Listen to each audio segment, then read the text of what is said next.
کتاب مقدس میں سے پیدائش کے 9ویں باب کی تلاوت۔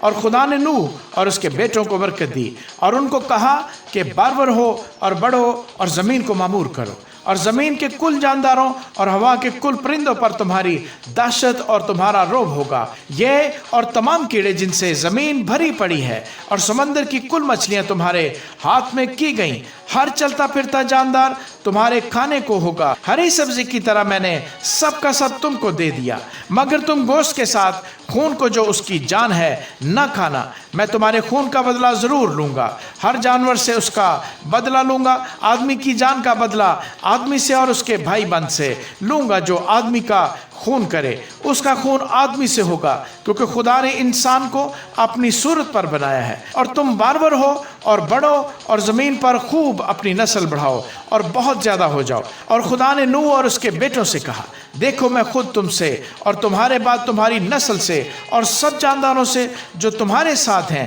کیا پرندے، کیا چوپائے، کیا زمین کے جانور، یعنی زمین کے ان سب جانوروں کے بارے میں جو کشتی سے اترے عہد کرتا ہوں۔ میں اس عہد کو تمہارے ساتھ قائم رکھوں گا کہ سب جاندار طوفان کے پانی سے پھر ہلاک نہ ہوں گے، اور نہ کبھی زمین کو تباہ کرنے کے لیے پھر طوفان آئے گا۔ اور خدا نے کہا کہ جو عہد میں اپنے اور تمہارے درمیان اور سب جانداروں کے درمیان جو تمہارے ساتھ ہیں پشت در پشت ہمیشہ کے لیے کرتا ہوں، اس کا نشان یہ ہے کہ میں اپنی کمان کو بادل میں رکھتا ہوں، وہ میرے اور زمین کے درمیان عہد کا نشان ہوگی۔ اور ایسا ہوگا کہ جب میں زمین پر بادل لاؤں گا تو میری کمان بادل میں دکھائی دے گی، اور میں اپنے عہد کو جو میرے اور تمہارے اور ہر طرح کے جاندار کے درمیان ہے یاد کروں گا۔ اور تمام جانداروں کی ہلاکت کے لیے پانی کا طوفان پھر نہ ہوگا، اور کمان بادل میں ہوگی، اور میں اس پر نگاہ کروں گا تاکہ اس ابدی عہد کو یاد کروں جو خدا کے اور زمین کے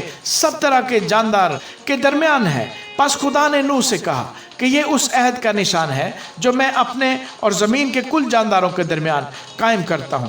نوح کے بیٹے جو کشتی سے نکلے سیم، حام اور یافت تھے، اور حام کنعان کا باپ تھا۔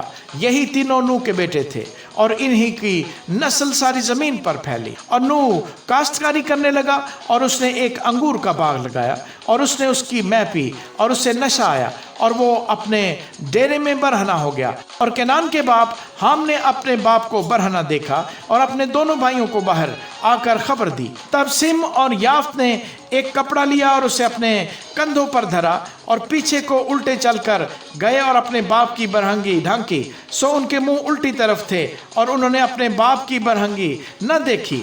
جب نوح اپنی مے کے نشے سے ہوش میں آیا تو جو اس کے چھوٹے بیٹے نے اس کے ساتھ کیا تھا اسے معلوم ہوا، اور اس نے کہا کہ کنعان ملعون ہو، وہ اپنے بھائیوں کے غلاموں کا غلام ہوگا۔